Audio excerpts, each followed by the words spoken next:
Michael debuta con pésimas críticas, estrenarán una película con IA y personajes de Disney, y por fin inicia el rodaje de la secuela de Superman. Recuerden activar la campana para ver los videos antes que nadie.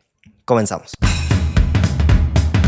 Si nos vamos a los artistas cuyos nombres son tan grandes que aseguran un hitazo, no hay nadie más arriba que el rey del pop, o sea, Michael Jackson. Y claro que uno esperaría que el rey tuviera una cinta digna de este título. Desde hace años ha estado anunciando y trabajando en el biopic de Michael con el director Anthony Fuqua al mando, y para hacer la cosa más mística y personal tenemos un familiar del mismísimo Gigi interpretándolo, o sea, Jafar Jackson. Así es, el sobrino interpretando a la leyenda. Lo único que podría superar esto es la película del abuelo del nieto de Capulina interpretado por el nieto de Capulina, pero muchos estábamos con cautela sobre esta película porque ya sabemos cómo son los biopics musicales. 2 de cada 10 veces te sale una joya y las otras 8 son películas genéricas. Normalmente estas películas no les suelen echar tantas ganas y la estructura parece sacada de Wikipedia, porque aun si la película no es buena, la música suele ser tan chida que hará que la banda se pase bien y se tiene el beneficio de que le llega más al público del artista que a los cinéfilos. El tema con estas cintas es que muchas de las historias de artistas tienen los mismos puntos de trama y esto nos lleva a historias formulaicas y repetitivas. Claro que hay cintas que a pesar de eso han logrado tener propuestas interesantes y emocionantes, como son Rocketman, Straight Out of Compton y claro, ni tengo que decir su nombre. Aún así todavía se tenía la esperanza de que Michael pudiera entregar este podio. Hay que decir que esta cinta pasó por un camino bastante tumultuoso para llegar a las salas de cine, pues fue desde 2019 que se empezó a desarrollar, en 2023 se anunció el director y uno de los primeros obstáculos fue la huelga de actores que pausó el comienzo de las filmaciones. La película vio su fecha cambiada en varias ocasiones y terminó llegando a cines un añote entero después de lo que se tenía pensado previamente. Todo esto claro sin mencionar el tema más grueso de los tropiezos que causaron que todo se pospusiera. Hace ya un ratote les compartí una noticia que causó mucha polémica y es que se reportó que la película supuestamente había visto su fecha de estreno cambiada debido a la necesidad de reescribir y regrabar el tercer acto. Se había dicho que prácticamente toda esta parte de la película abordaba los temas de las acusaciones que tuvo el artista, pero que como no tenían permitido hablar de ciertos casos tuvieron que desechar esto para hacer un nuevo final. Esta noticia fue primeramente compartida por Matt Belloni de POC, pero muchos pensaron que esta era una nota sin sustento nomás para manchar la cinta. Porque digo, ¿quién haría una película entera sin investigar las implicaciones legales de la misma? ¿Cómo es que picharon, aprobaron, escribieron y grabaron toda una fracción sin detenerse a pensar si tenían el permiso? Pues bueno, resulta que sí pasó. A inicios de este mes, una nota de Variety efectivamente confirmó que la cinta originalmente comenzaba con el cantante en medio de la controversia, incluso con una toma del cuate viéndose en el espejo mientras llegaban las patrullas. Esto llevó a 22 días de grabaciones extras que le costaron a la productora hasta $15 millones.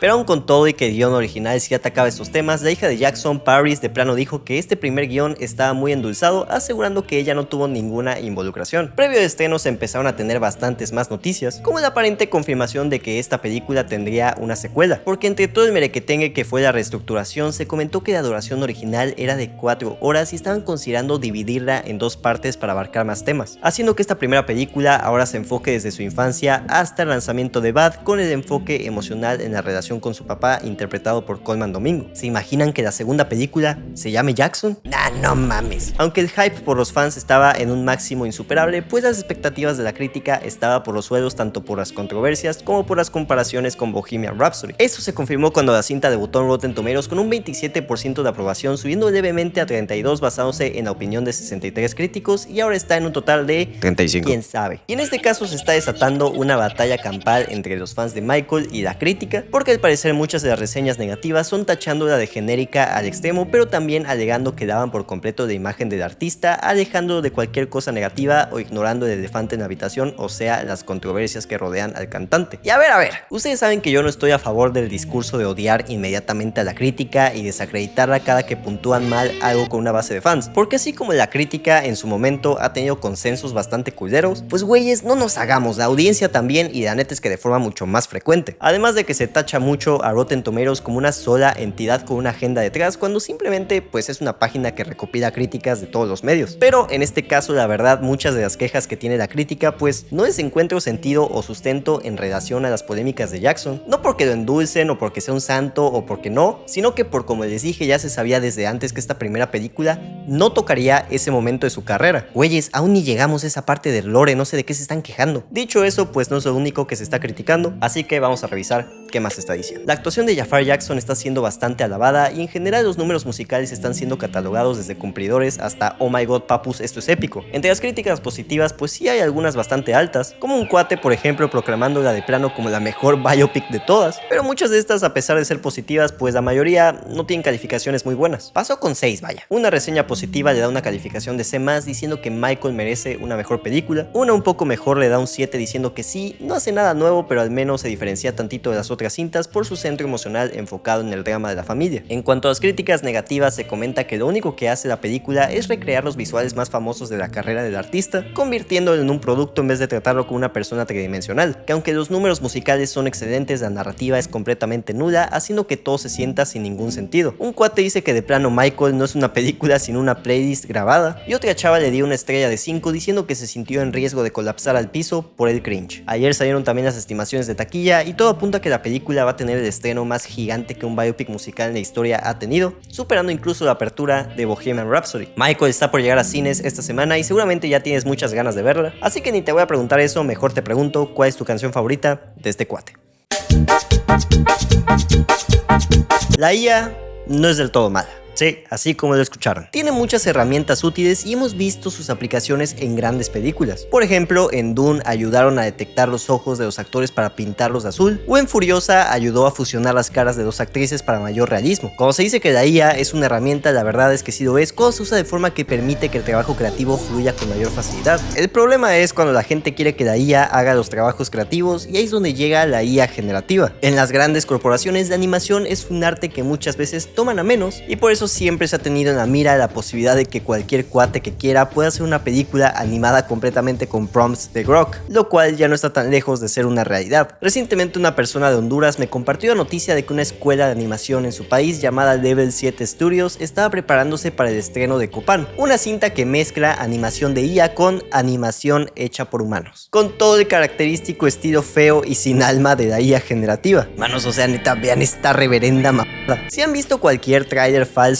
hecho con IA, pues se ve igual de mal, pero ahora imagínense eso con la duración de una película. Pero sí, así como lo ven, esa cosa se va a estrenar en cines nacionales, y vaya, eso lleva a que probablemente haya gente que pague un boleto por ver esto, gente la cual en lugar de tener en el cerebro materia gris tiene materia fecal. En este canal no discriminamos, a menos de que compres un boleto para ver eso. En caso de que sí, me das asco. Pero menos mal que estas fuerzas malvadas serán únicamente contenidas en los cines selectos de Honduras, por lo que de momento no se tiene ninguna película de IA que se vaya a estrenar en todas partes, ¿verdad? Bueno, pues prepárense porque Copan no es nada comparado a lo que le sigue, así que les presento a Kingdom Games, una nueva película de la India hecha con IA en todas las partes de su proceso y que se tiene programada para llegar a cines de todo el mundo en julio de este año. Sí, cabrón, viste bien, esa es la Judy Hopps. Kingdom Games es una cinta de animales antropomórficos donde juegan una especie de juegos olímpicos o luchas de gladiadores. La cinta acaba de estrenar su tráiler y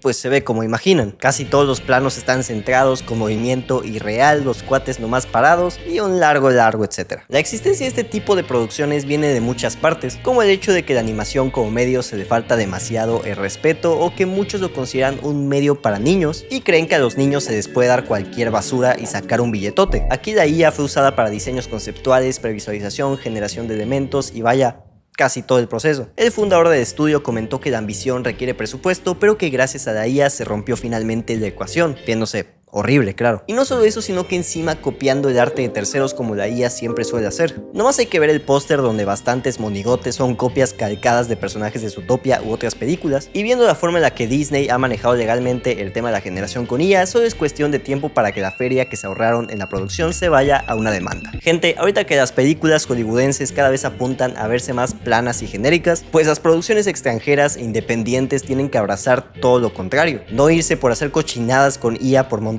sino abrazar aún más la parte humana, y sí, ¿por qué no? Que la IA sirva como herramienta para que podamos enfocarnos más en crear. Neta, qué pinche asco, ¿qué es esto? En septiembre del año pasado sucedió un evento que cambió el panorama político para siempre, o sea, la salida al lobby de Charlie Kirk, un güey conservador que tenía un podcast en el cual, ok, no nos hagamos tontos, ya saben quién es. Probablemente este año ya viste su cara más veces que la de tus papás. Para algunos esto fue una tragedia de gran magnitud que inmortalizó a este orador y podcaster volviéndolo un mártir, y para otros esto se terminó instrumentalizando por el gobierno a punto de exageración nivel The Voice, y mientras que un cuate se nos fue de la faz de la tierra, pues hicieron de su fallecimiento un espectáculo y orillaron a que el internet pues hiciera lo suyo. Bueno, y para su esposa fue lo mejor que le pudo haber pasado. No obstante, la verdad es que esto fue un suceso impactante y un acto de violencia brutal que se difundió como fuego en todos los medios, y las cosas se pusieron un tanto sensible en algunos aspectos. Tan solo hay que ver el despido de Jimmy Kimmel y cómo casi querían ahorcar públicamente a todos los que tuvieran en su celular momazos del Kirkster. En medio de todo el panorama político, Apple TV puso en pausa el estreno de una nueva serie, la cual se estrenaba el mismo mes en que sucedió todo este merequetengue, porque consideraron que hablaba de temas demasiado sensibles y que por eso era mejor no sacarla, porque no fuera a hacer que se sintiera de mal gusto, así que ya todos la dábamos por Lost Media. Y me refiero a la serie The Savant, protagonizada por la ganadora del Oscar Jessica Chastain, y cuya trama seguía a una investigadora que se infiltra en grupos de odio de la Deep Web para así evitar actos de terrorismo doméstico antes de que sucedan. Es chistoso que literalmente casi enlatan una serie solo porque tocaba un tema similar, y por otra parte el cabronazo de James Gunn le valió y sacó este tráiler para un episodio de Peacemaker la misma semana en la que se nos fue el Carlos Kirk. Everyone have eyes? El tema de grupos de odio se sintió demasiado actual para ese momento, y por eso decidieron cancelarla por un tiempo indefinido, a lo cual la actriz protestó fuertemente diciendo que no estaba para nada de acuerdo con esta decisión, mencionando que la serie llevaba 5 años en desarrollo y que honoraba a las personas que se dedicaban a sus vidas para evitar esas tragedias. Muchos pensábamos que la serie ya nunca vería la luz del día, pero oficialmente The Savant ya está una vez más en camino. En una entrevista, Chastain comentó que al igual que nosotros pensábamos que chance la serie nunca llegaría, mencionando que su pensamiento era: no sé si la vayamos a ver, pero que ahora está segura de que efectivamente sí será vista. De momento esta es la única información que se tiene al respecto, pues de parte de Apple no se ha anunciado una fecha oficial, aunque fuentes de Variety han comentado la posibilidad de un estreno en julio. Ojalá que al final de la serie pongan que es en honor a Charlie Kirk. Oficialmente ya están grabando Man of Tomorrow.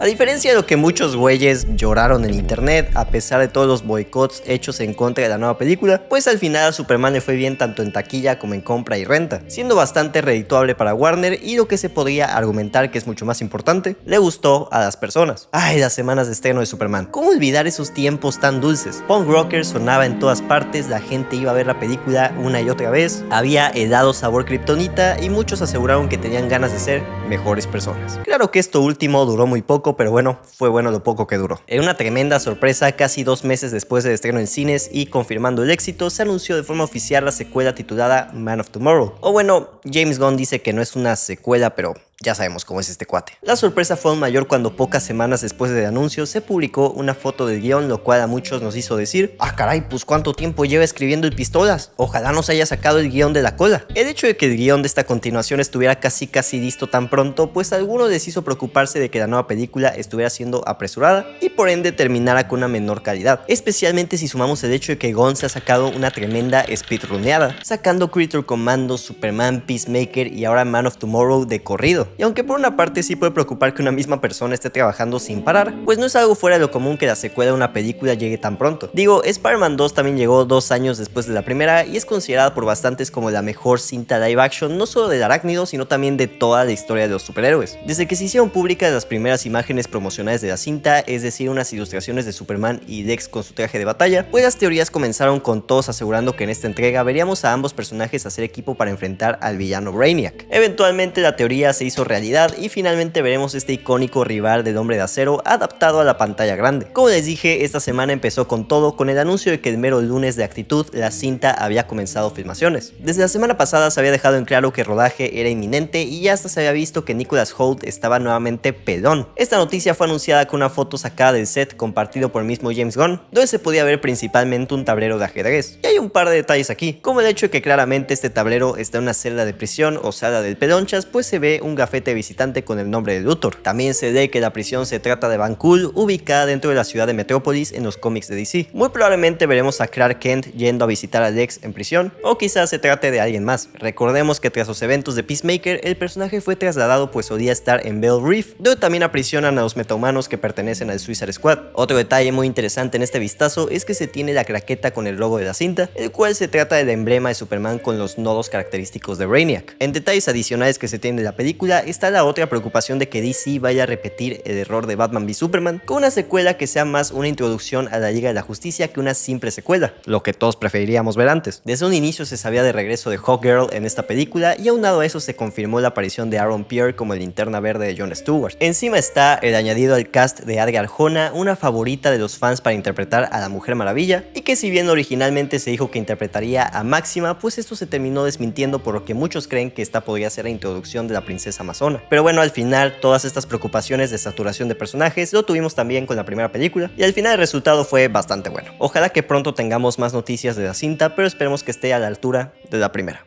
Pero si tú también quieres que Disney demande a esa productora o que Man of Tomorrow sea buena, ya sabes lo que tienes que hacer. Así es, dejar tu like o suscribirte, que está 100% comprobado por testimonios verídicos que te mejora la vida al instante. Los amos se cuidan. Chao.